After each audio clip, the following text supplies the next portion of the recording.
हे ईश्वर, हमें आत्मशांति दो उन चीजों को स्वीकार करने की जिन्हें हम बदल नहीं सकते, हिम्मत दो उन चीजों को बदलने की जिन्हें हम बदल सकते हैं, और इन दोनों में भेद जानने की सद्बुद्धि दो। तेरी इच्छा चले प्रभु, हमारी नहीं।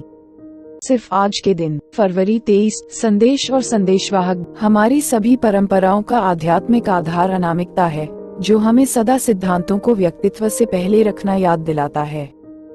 12वीं परंपरा। 12वीं परंपरा हमें व्यक्तित्व से पहले सिद्धांत रखने का महत्व याद दिलाती है।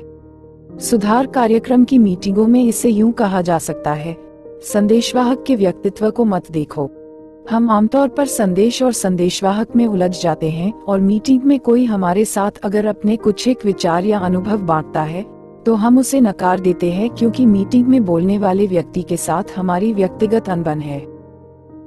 अगर मीटिंगों में दूसरों के साथ अनुभव बांटने को लेकर हम कुछ कठिनाइयां महसूस करने लगें, तो हमें चाहिए कि ऐसे में हम अपने स्पॉन्सर की सलाह लें। हमारा स्पॉन्सर हमें इस बात पर एकाग्रचित होकर गौर करने में मदद कर सकता है कि जो कुछ कहा जा रहा है हम उस पर ध्यान दें, न कि कहने वाले पर।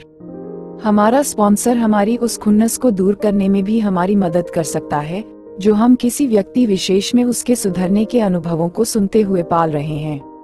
यह वाकई आश्चर्यजनक है कि हम एनए की मीटिंगों में और कितना कुछ पा सकते हैं, बशर्ते हम अपनी 12वीं परंपरा के मुताबिक चलें और व्यक्तित्वों की जगह सुधार के सिद्धांतों पर ध्यान केंद्रित करें।